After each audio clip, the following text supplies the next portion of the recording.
우리를 사랑하시는 하나님, 거룩한 날, 복을 주시기로 지정하신 날, 이 날을 기억하며 하나님 앞에 나와 예배드리는 주의 백성들에게 큰 은혜와 복을 내려 주옵소서. 아멘. 주의 종을 통해 선포되는 말씀을 통하여 의뢰받는 시간, 능력받는 시간, 세상을 이길 수 있는 권세를 얻는 시간이 되게 하옵소서. 아멘. 예수님의 이름으로 기도하옵나이다. 아멘.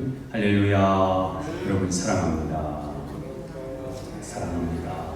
사랑합니다. 지난 시간에 이어서 모세 이야기를 하려고 합니다. 모세는 합세트 여왕의 양자로 당대 최고의 군중 교육을 받습니다. 왕이 되기 위한 제왕 수업을 왕궁에서 받습니다. 법학, 인문학, 지리학, 병법, 천문학, 다양한 학문을 궁중에서 공부하면서 당대 최고의 석학이면서 엘리트입니다. 누가 봐도 모세는 왕이 될 사람입니다. 충분한 제목, 충분한 준비가 되어 있는 사람입니다. 그러나 이집트, 애굽의 왕이 되기 위해서는 애굽인들이 섬기는 아몬 왕의 제사장이 되어야 합니다. 모든 조건을 다 갖추었어도 아몬 왕을 섬기는 아몬의 제사장이 되지 않으면 이집트의 왕이 되지 못합니다. 모세는 어렸을 때 어머니로부터 배웠던 그 유아교육, 너는 히브리인이다, 하나님의 백성이다, 하나님의 백성을 위해서 살아야 된다.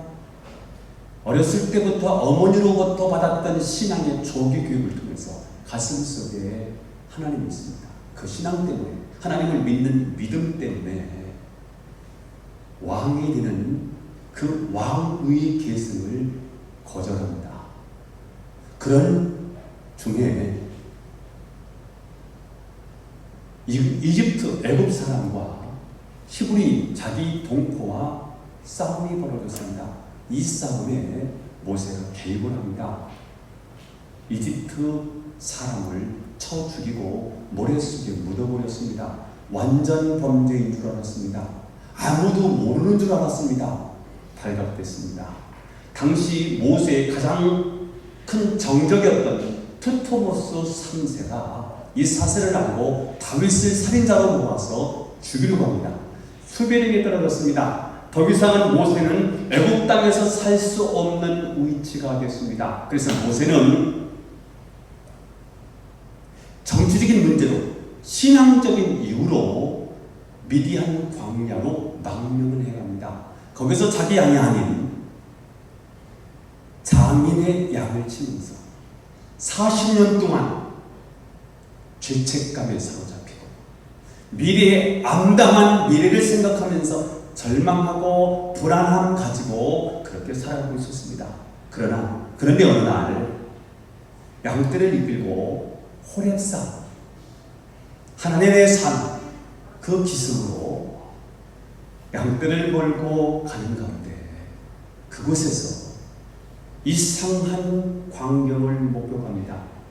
떨기나무에 불이 붙었는데 타서 사라져야 되는데 그대로 있는 곳입니다.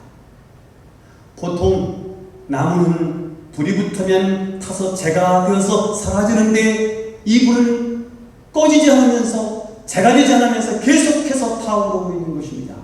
이유는 그곳에 하나님이 임하시기 때문에 그렇습니다. 그 불은 이런 전기불이 아니고 촛불이 아니고 장작불이 아니고 그 불은 하나님의 불이었기 때문입니다. 하나님이 가지 나무 떨기에 불이 붙은 상태, 그 불꽃 속에서 하나님이 나타나셨습니다. 하나님께서 가시떨기, 아주 흔해 빠진 가시떨기, 천하고 천한 이 가시 나무 떨기 불꽃 가운데 나타나셨습니다. 왜 하나님은 불이 붙은 가시나무 속에서 모세를 만나 주셨을까요? 지금 모세의 모습이 그렇습니다. 흔해 빠진 천한, 누구도 알아주지 않는 광야에 쓸모없는, 형편없는, 누가 봐도 지도자감으로 인정할 수 없는 그런 비참한 떨기나무 같은 그의 모습을 하나님이 아시고 그에게 나타나셨습니다. 그런데 불이 붙은 가시나무가 타서 없어져야 되는데 사라지지 않는 것입니다. 이것은 바로 모세의 모습이고 모세의 미래였어요. 모세가 죽을 줄 알았거든요. 나일강에 던져진 존재인데 건짐받았다는 뜻을 가진 모세의 삶이 죽을 줄 알았거든요. 망할 줄 알았거든요. 망하지 않는 거예요. 이스라엘 백성들은 죽는 동에 시달리면서 거기서 죽을 것 같았어요. 그리고 설상가상으로 바로 왕이 히브리인이 태어나면 남자는 무조건 나일강에 빠뜨려서 죽이라고 명령을 내렸습니다. 이것이 법입니다. 이것이 그 당시 이스라엘의 운명이고 미래입니다. 망하는 겁니다. 민족이 멸절되는 것입니다. 그런데 오늘 모세가 본 모습은 망할 것 같은데 망하지 않는 거예요. 꺼질 것 같은데 꺼지지 않는 그들의 미래를 보여주셨습니다.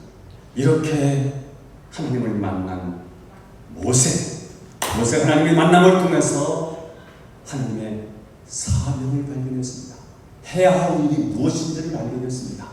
내가 해야 할 일은 노예로 고통당하고 있는 저 우리 민족, 히브리 민족을 노예에서 해방시키는 것, 애국에서 탈출시키는 것, 이것이 내가 이제 살아야 되는 이유, 목적이라는 사실을 발견하게 되었습니다.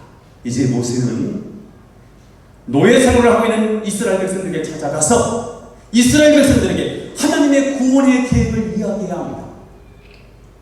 애굽의 최고의 통치자였던 바로에게 찾아가서 하나님이 내 백성을 내놓으라고 합니다. 히브리인 하나님의 백성을 내놓으십시오 라고 이야기해야 합니다. 자, 그런데 오늘 모세는 하나님께 두 가지 질문을 하면서 하나님의 주신 이 미션을 감당할 수 없다라는 것을 강조하는 이야기가 본문에 기록되어 있습니다. 저는 오늘 본문을 통해서 모세가 하나님께 물었던 두 가지 질문과 그 질문에 대한 하나님의 답변을 통해서 오늘 이 시대에 저와 여러분에게 주시는 메시지를 찾아보려고 하는 것입니다. 첫 번째입니다. 모세의 첫 번째 질문, 도대체 내가 누구간데 이런 엄청난 일을 할 수 있겠습니까? 하나님이 주신 비전은, 하나님이 주신 미션은 너무 과중되어서 내 힘으로, 내 처지로, 내 꼬라지로는 도저히 감당할 수 없다.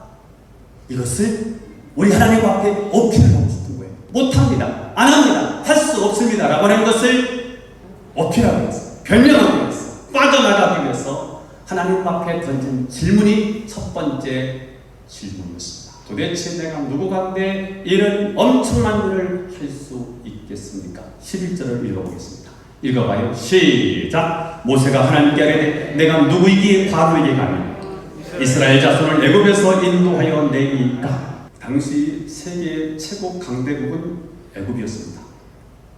어느 누구도 애굽에서 노예로 살다가 탈출한 케이스가 없습니다. 그런데 모세가 무슨 재주로 바로에 가서 이스라엘 백성들을 내놓으라고 하겠습니까?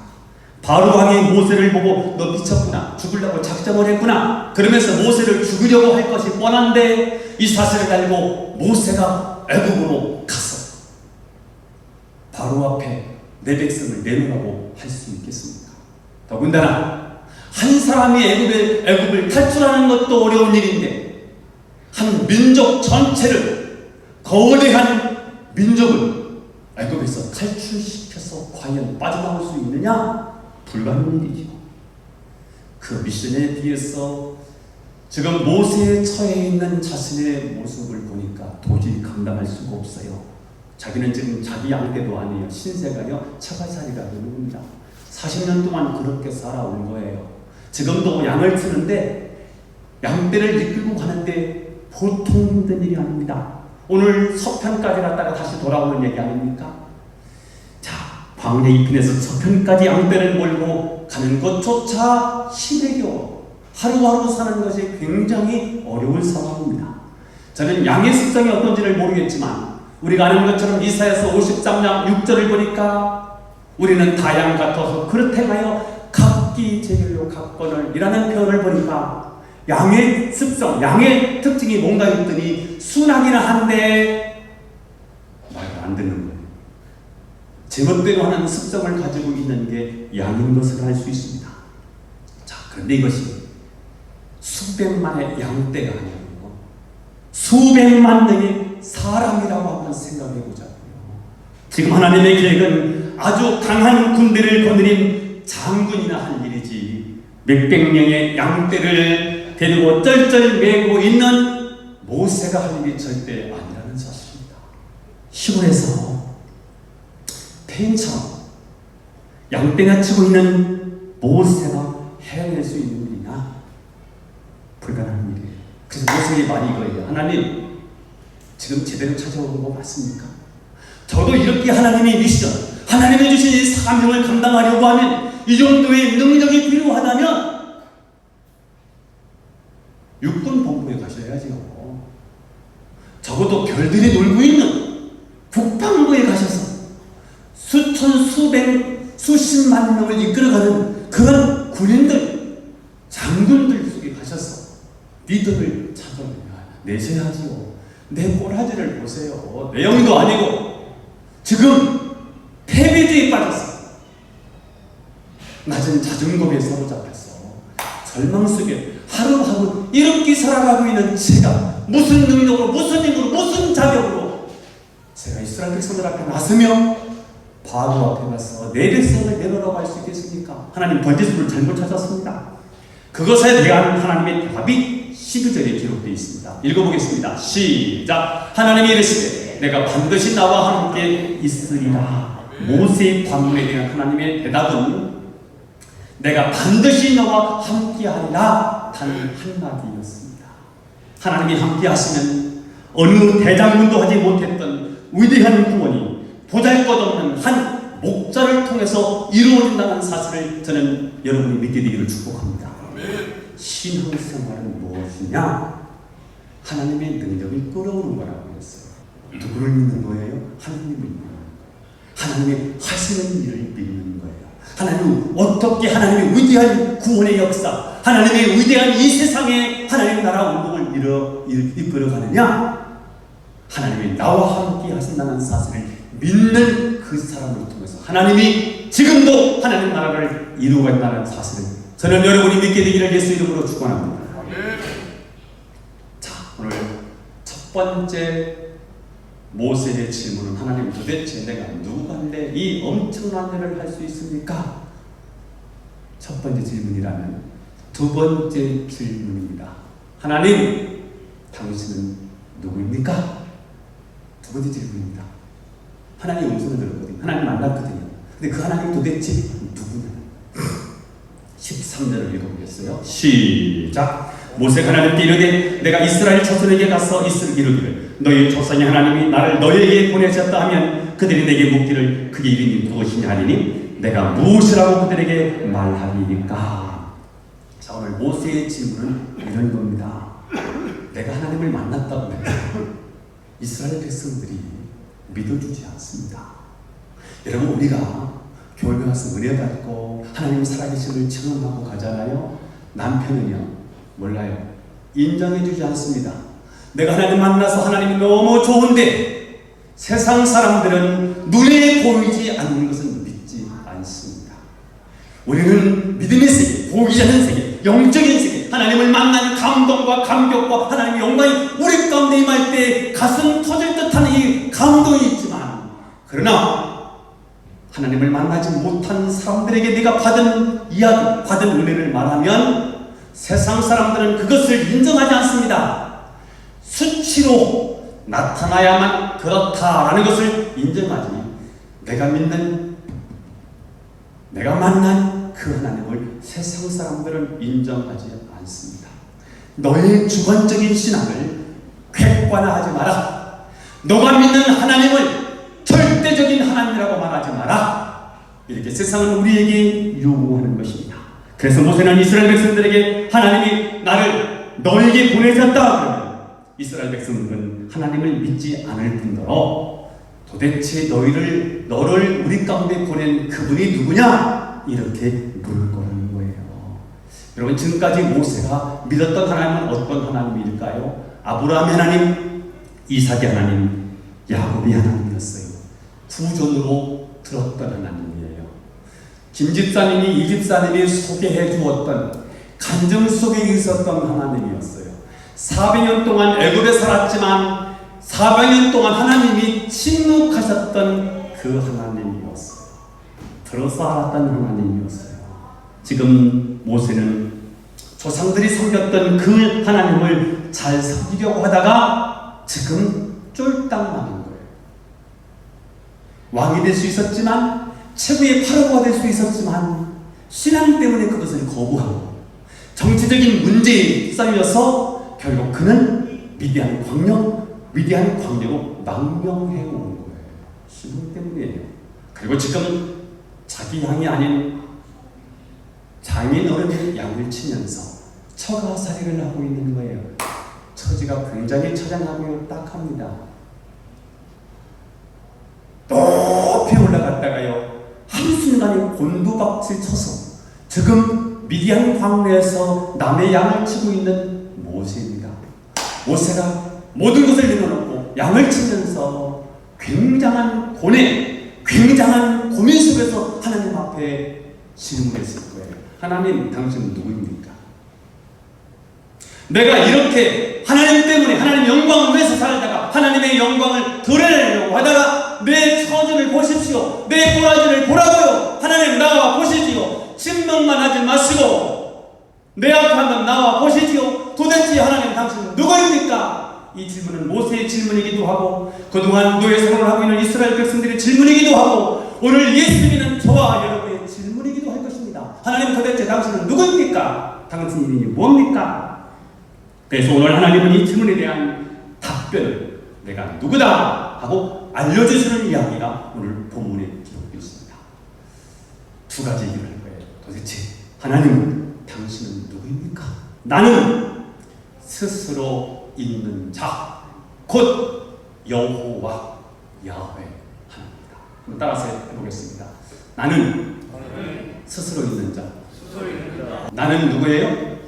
스스로 있는 자. 그 이름이 누구라고요? 여호와.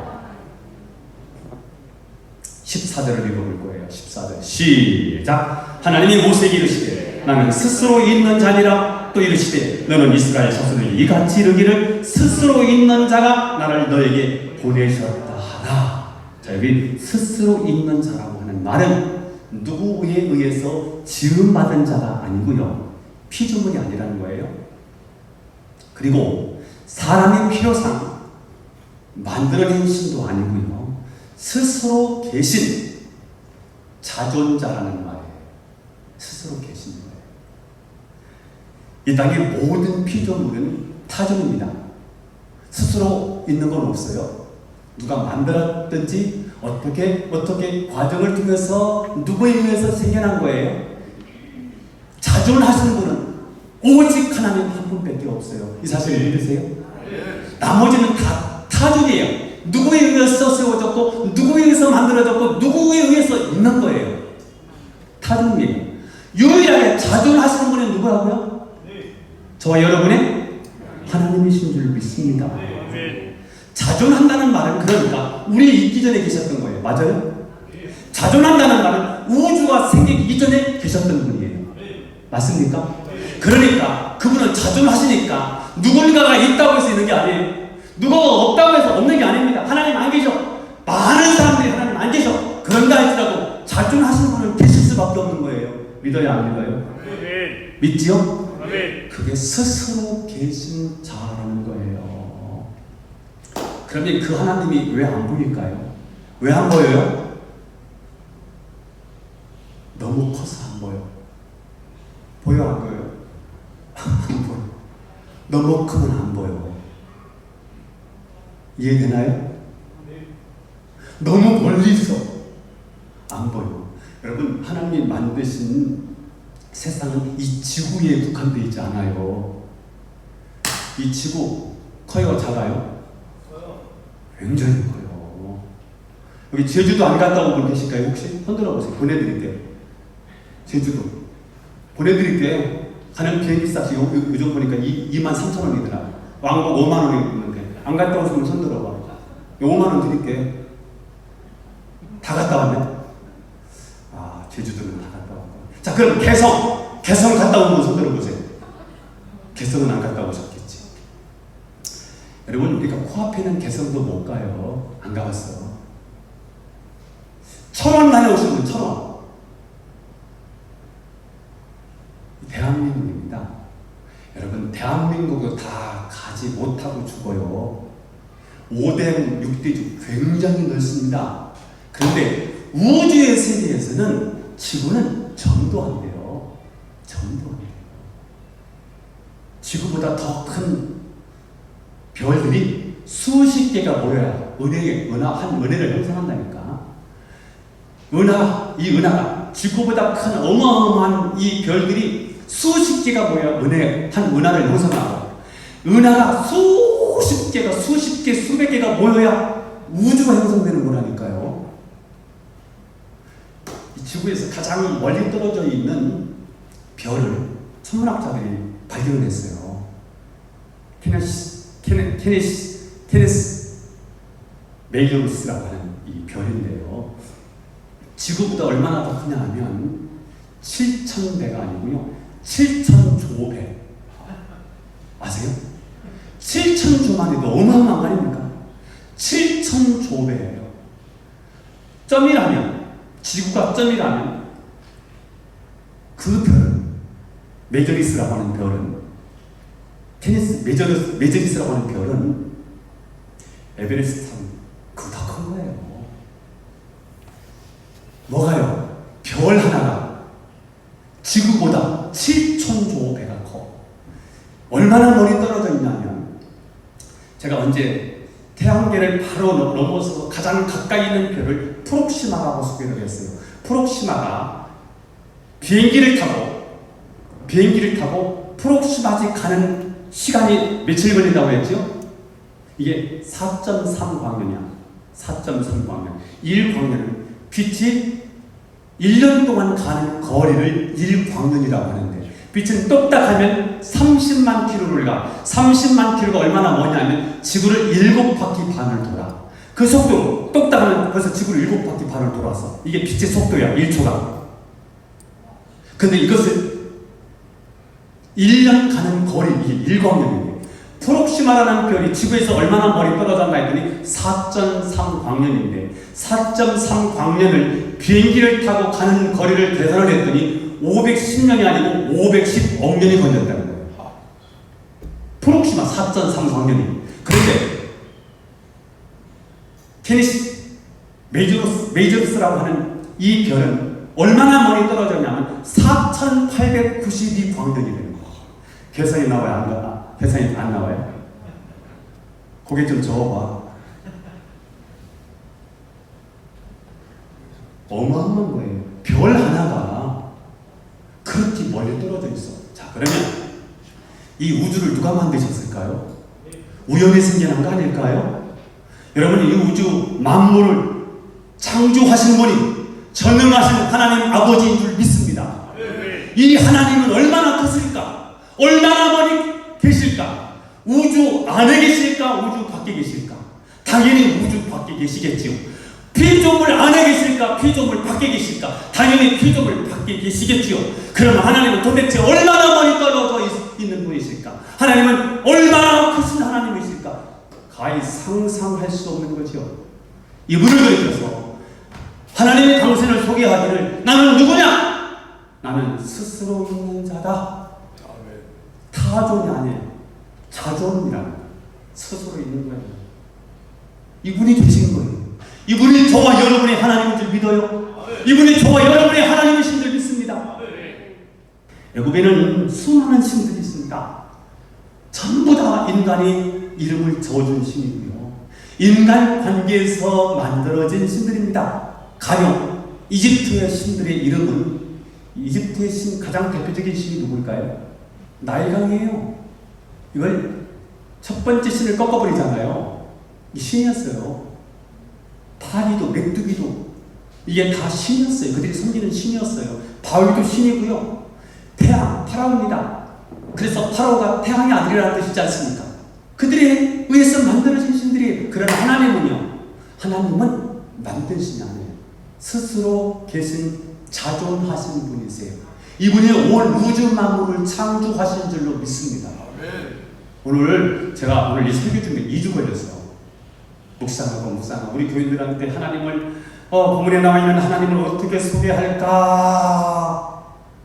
제가 시간을 많이 해서 묵상하고 보니까요, 좀 알아주셨으면 좋겠어요. 오늘 좀 아멘 좀 많이 해주시고 알아주셨으면 좋겠어요. 오늘 제가 설명하는 하나님이 좀 이해되십니까? 좀 와십니까?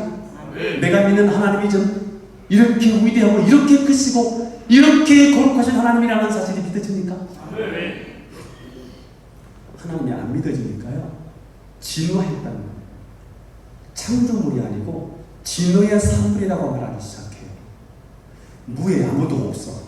근데 있다, 무기물이 있는 거잖아요. 이게 생겨났는데 이걸 증명하지 못했어. 그래서 빅뱅 이론이라는 게 있어요. 뭐야? 그냥 생겨났대. 여러분, 그냥 생겨나지 않아요. 에너지가 있어요. 뭐가 일어나는 거예요. 힘이에요. 당기는 힘이 있는 거예요. 중력이에요. 에너지가 있는 거예요. 뭔가. 그래서 떨어지는 거예요. 그냥 떨어질 수 없어요. 근데 그냥 설명이 불가능하니까 그냥 이게 빅뱅 이론이에요. 갑작스럽게 폭발했대. 진화론, 적자생존, 돌연변이 이런 과정을 통해서 오늘 우리 사람이 여기까지 오게 됐대. 이론입니다. 왜 이론이에요? 그래서 창조론이 진화론인 거예요. 빅뱅 이론인 거예요. 왜요? 가설이란 말이에요. 과학적으로 증명이 안 됐다는 말이에요. 그래서 사람들은 창조론이라고 말해요. 과학적으로 증명하지 못했대요. 좋아. 설명이 가능한데, 창조를 얼마든지 설명이 가능한데 10분 양보해서 좋아, 이론이라고 쳐.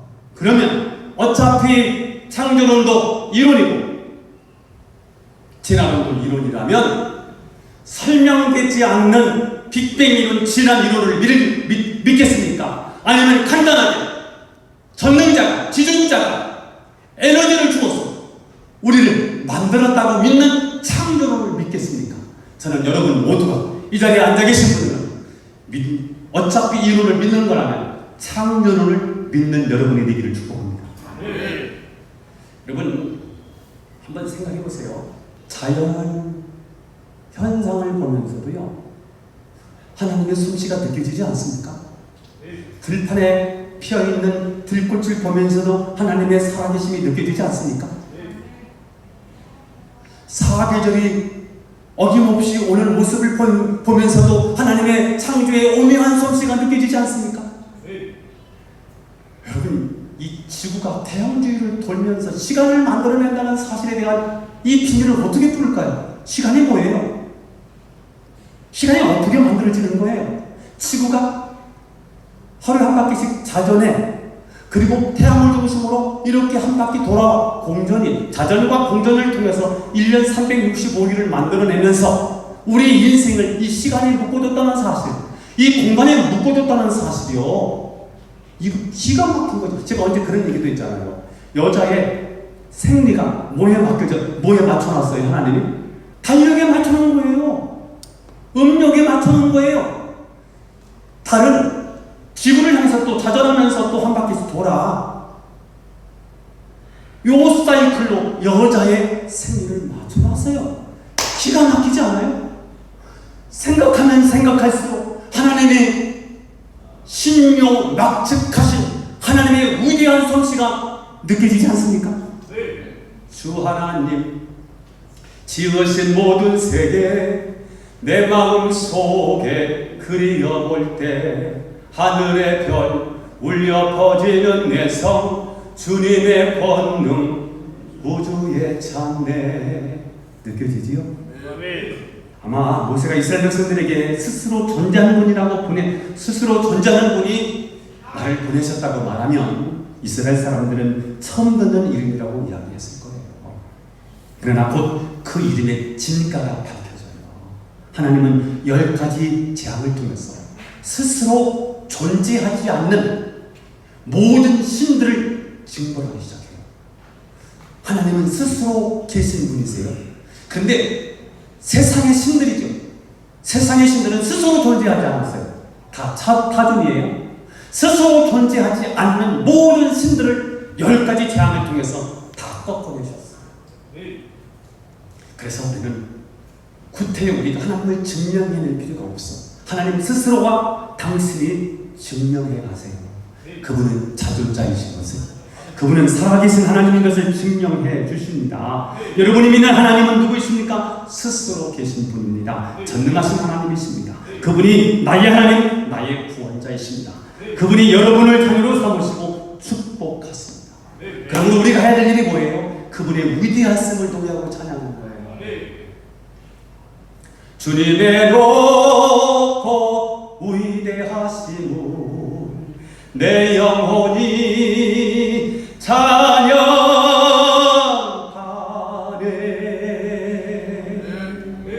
아멘. 우리가 해야 할 일이 이거예요. 그분의 놀라우심, 그분의 위대하심, 그분의 전능하심, 이 이름을 사랑하시는 그분의 인자하심 앞에 그분의 위대하심을, 거룩하심을 사랑해 하나님이시고 우리가 노래하고 찬양합니다.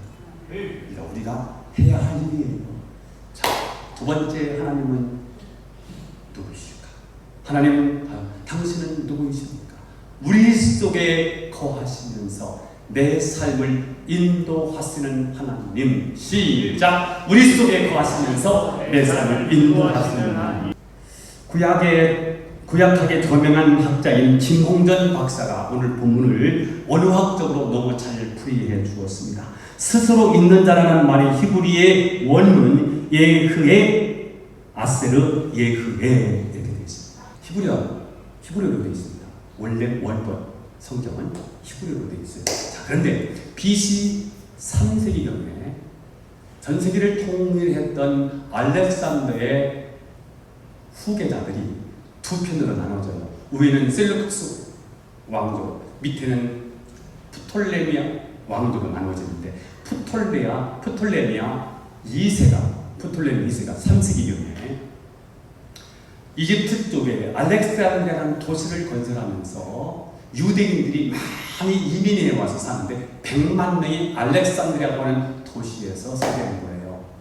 그러면서 정치를 하는데 이 유대인들을 어떻게 좀 달래줘야 되겠는데, 그래서 그들이 읽고 있는 성경이 히브리 성경인데 이 히브리 성경을 전 세계 공용어였던 히라버, 헬라어, 그리스어로 번역을 해야 되겠다. 그래서 각 지파의 6명씩 소집을 해서 유대 학자들, 서기관들 6명씩, 그러니까 72명을 동원해서 번역을 맡깁니다. 그 번역을 70인역이라고 말해요. 70인역은 헬라적 사고는 나는 누구다 이렇게 설명하는 구조, 도직신학적인 구조를 가지고 있어요. 그래서 하나님을 설명하는 데 있어서 헬라어가 아주 중요한 역할을 하죠. 그래서 어떻게 해석하냐면 I am who I am, 나는 나다, 나는 스스로 있는 자다 라고 번역되어서 우리 성경은 70인역을 따랐기 때문에 나는 스스로 있는 자, 그 다음에 그때 밑에 토를 달아놨지요. 나는 나다 이렇게 되어 있어요. 자, 그런데 히브리어는 현재형이 없다는 거예요. 현재 동사형이 없어요. 히브리어는 과거형과 미래형만 있는 거예요. 자, 그러면 이 본문을 어떻게 해석해야 되느냐? I will be who I will be 이렇게 되는 거예요. 김홍전 박사가 연구를 했어요. 김홍전 박사 얘기가 아니고 히브리 학자들의 이야기예요. 나는 장차 나일 것이다. 이렇게 해석을 해야 된다는 거예요. 다시 말하면 앞으로 내 삶 속에 들어가서 너와 함께 하면서 내가 나일 것을 증명해낼 것이다. 지금까지는 초월에 계신 하나님이지만 이제부터는 너희 속에 내재하면서 너희와 함께 거하면서 내가 누구인지를 증명해낼 거야. 이런 하나님이라는 거예요. 지금까지는 엘로힘의 하나님, 지금까지는 엘로인의 하나님, 엘샤다이, 전능자의 하나님, 초월자의 하나님이셨어요. 그래서 하나님, 그러면 하나님 매하기가 끊어요. 하나님 침묵하세요. 하나님 불렀는데 하나님은 함차세요. 그러나 이제부터는 그분의 이름을 부르면 이제 드디어 반응하신 하나님, 대답하신 하나님이 되어줄게 라는 내가 하나님의 이름을 부를 때 내 생각을 하시고 내 아픔, 내 절망, 내 고통을 다 아시면서 내 신음소리까지도 다 아시면서 내 속에 들어와서 나와 함께 하시면서 너희 아픔, 너희 어려움을 나 다 해결하므로 내가 나의 것을 증명할 거야 라고 하는 이름이 여호와라는 뜻이라, 야훼라는 뜻이라. 이것을 히브리어로 샤켄 하시는 하나님이라고 말합니다. 하나님이 우리 속에 거하신다는 말. 샤켄 하시는 하나님이라는 말은 너희 속에 들어가서 통치할 거야, 너희 삶을 인도할 거야 라는 뜻을 가지고 있는 하나님이 샤켄 하시는 하나님이거든요. 이제 하나님은 이스라엘 백성들 가운데 거하시면서 그들을 인도해 내실 거라는 거예요. 그래서 모세는 샤켄 하시는 하나님을 믿고 애굽으로 가서 이스라엘 백성들을 구원해내요. 집단적 하나님의 구원을 집단적으로 체험하게 만들어요. 자, 그리고 그들이 출애굽을 한 지 2달 만에 하나님이 모세를 만나주셨던 바로 그 산이지 호렙산, 시내산에 도착을 합니다. 그때 하나님께서 자신이 그들 가운데 거하신다는 것을 구체적으로 보여주기 위해서 성막을 지으라고 말씀하셨고요. 모세는 그 말씀을 붙잡고 성막을 짓습니다. 성막이 완성되자마자 성막 위에 구름이 떠올라요. 이것을 쉐케나라고 해요. 하나님의 너희 속에 거하실 거야, 너희와 함께 할 거야 라고 하는 것을 구체적으로 표현해 주시는 그 뜻으로 하나님께서 구름으로 임하셨어요. 쉐케나, 영광스러운 구름이 떠올랐어요. 너희들 속에 너희와 함께 할 거야 라고 하는 의미에서 하나님이 그렇게 하시는 거예요. 이렇게 하나님께서는 홀로 거하시는 것이 아니라 이스라엘 백성들 가운데 거하시면서 그들과 더불어 교제하면서 그들의 필요를 채워주시겠다는 거예요. 자, 오늘 하나님께서 당신을 소개해 주셨는데요. 하나님이 소개해 주신 하나님은 어떤 하나님이냐면 너무 멀리 계신 하나님이야. 우리가 불러도 대답하지 않는 하나님이 아니야. 너무 초월해 계신 하나님이야.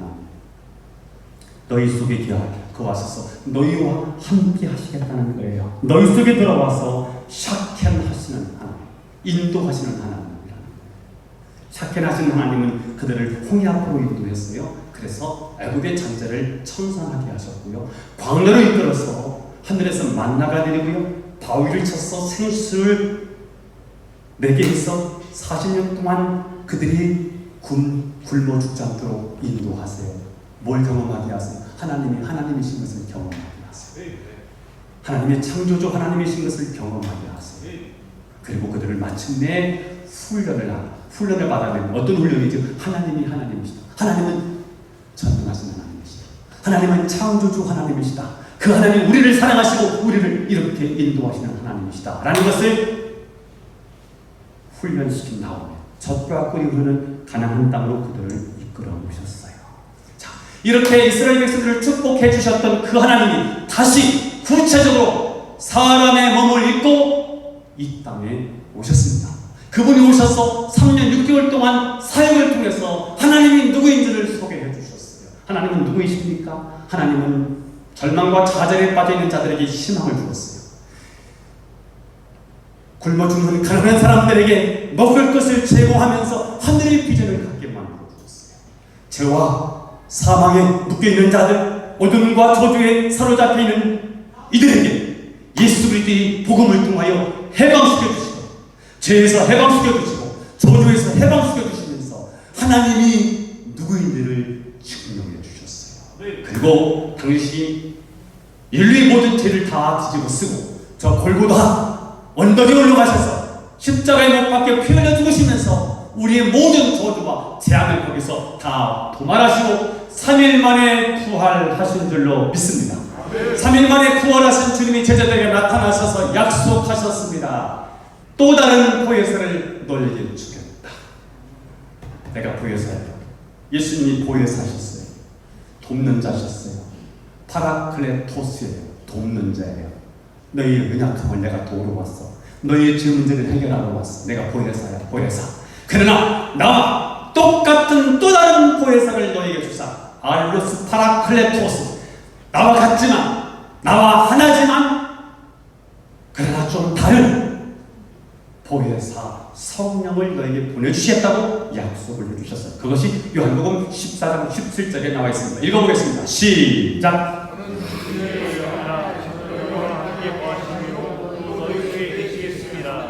저는 진리 여기 세상은 몰라요. 너희는 알아요. 왜요? 너희와 함께 거하시며 또 너희 속에 계시겠습니다. 믿습니까?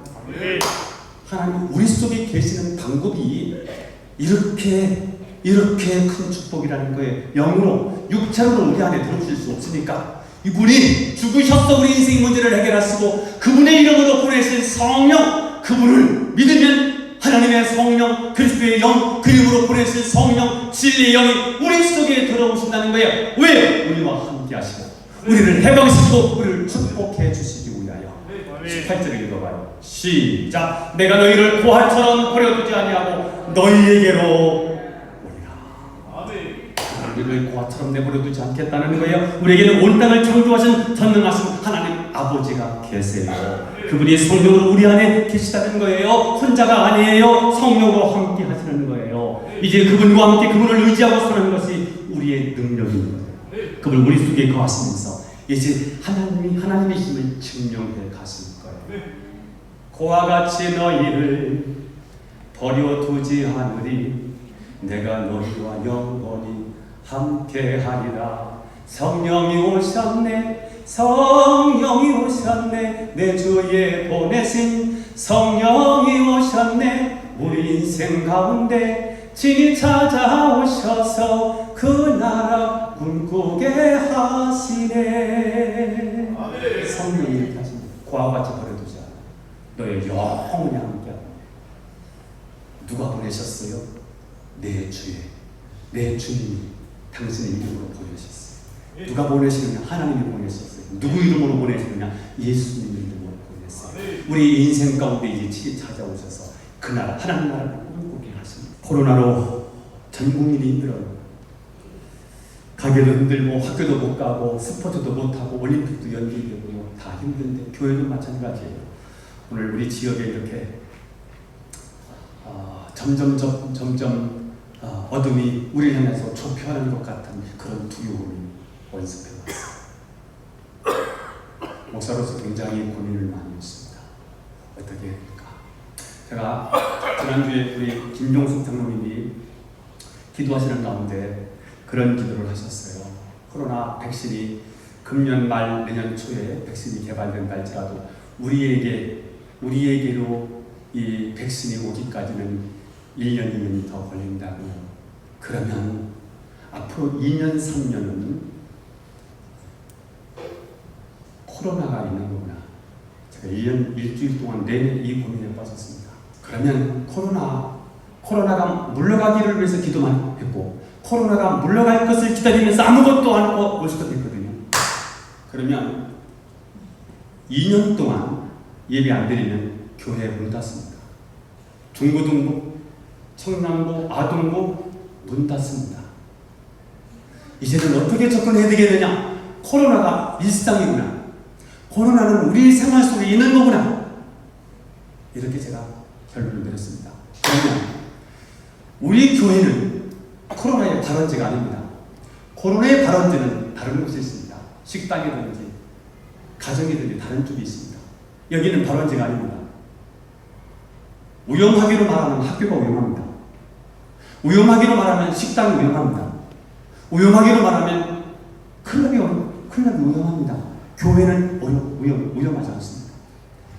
대신 교회가 할 일이 뭘까? 책으로 방역을 실시하고 나라에서 나름대로 준칙을 주었는데 그거 그대로 지키고 그러면 혹여 누군가가 왔다 할지라도 확산되지 않습니다. 교회에 몇 년 모인다. 제가 세덴 교회가 철야를 모였는데 꽉 모였더라고요. 어저께 보면서 이렇게 떨어지지도 않았어요. 제가요, 우리 너무 겁이 많은 거 아닐까? 몇 명입니다. 흩어져서 예배드리면 아무것도 아닌데. 물론 누군가 한 번 왔다 가면 2주 문 닫아야 됩니다. 감수하고서라도 한국교회 미래는 열어놔야 된다고 생각하는 겁니다. 무조건 문 닫으면 한국교회 미래는 없는 것입니다. 그렇잖아도 한국교회 미래가 지금 암울한데 이렇게 예배를 안 드는 상태로 그냥 방치해두면 코로나 물러가겠지? 안 물러가더라. 5월 6일이면 끝나는 줄 알았더니 이제 의학계에서 말하는데 이게 정답인 것 같아요. 앞으로 2, 3년 코로나가 와도 백신이 개발돼도 우리까지 주사를 맞는 데는 시간이 걸린다는 걸 알고 있습니다. 그리고 우리나라 70%가 백신을 맞으면 우리 국가에서 350조가 들어가야만 이 문제 해결하는 보통 일이 아닙니다. 그래서 제가 마스크 잘 쓰고 밥 먹지 말고 만나서 대화도 하지 말고 모여서 예배만 드리고 빨리 가자 이렇게 하면서 이 코로나 문제를 대처해 가야지. 무조건 안 모인다. 안 모이는 게 하나님이 기뻐하시는 일이 아니라는 답을 내렸습니다. 여기 이제 교회를 이끌어가는 어른들도 계시고요. 제가 그냥 하는 말이 아니고요. 한국교회를 걱정하면서 이제는 담임 목사로서 답을 내려야 될 때가 됐구나. 제가 일주일 내내 이것들은 굉장히 고민이 많았고요. 그 다음에 막 문화등도 왔대지, 여기 뭐 개병모가 왔대지 뭐. 그럼에도 불구하고 제가 예배는 드려야겠다. 이렇게 결론 내렸는데 오늘 1부 예배가 한 40명 정도 온 것 같고요. 2부 예배가 한 50명 정도 모였나요? 40명? 그 정도 모인 것 같아요. 저 위까지 합하면. 네. 저희 교회가 제가 볼 때는 한 140명, 150명 모이는 것 같은데요. 지금 절반 정도만 이제 예배를 드리는 거 아닌가. 한 60%가 오늘 예배를 드리는 것 같고요. 평상시는 70%, 80%가 예배를 드리는 것 같고요. 오늘 보니까 한 60%, 70% 정도가 참석을 한 것 같다는 생각이 듭니다. 코로나는 굉장히 두렵고 불안한 겁니다. 그러나 예배는 예배로, 하나님은 하나님으로. 초대교회는 목숨 걸고 신앙을 지켰더라고요. 죽인다는 데 다 모였더라고요. 그래서 저는 여러분 어렵지만 마스크 쓰시고 철저한 방역을 대비하시고 예배에 참석하시면서 일상, 코로나는 물러가는 게 아니라 우리 일상이 됐구나 라고 생각하시면서 신앙을 지킬 생각을 하시기를 축복합니다. 정리해요. 하나님, 당신 누구십니까? 우리가 답을 주셨어요. 스스로 있는 자예요. 전능자예요. 창조주 하나님이시래요. 누가 있다고 해서 있고 없다고 해서 없는 게 아니래요. 그분은 자존하시는 분이에요. 그분이 한 걸음 더 나가서 너희 속에 계시겠대. 너희와 함께 하시겠대. 너희를 간섭하고 너희를 인도하고 너희를 통치하시겠다고 말씀하세요. 그 하나님은 저와 여러분의 하나님이세요. 승리하게 되기를 축원합니다. 하나님 아버지, 오늘도 우리에게 말씀을 들려주시었기에 감사합니다. 이 말씀 붙잡고 일주일 동안 승리하게 하옵소서. 예수님의 이름으로 기도하옵나이다. 아멘.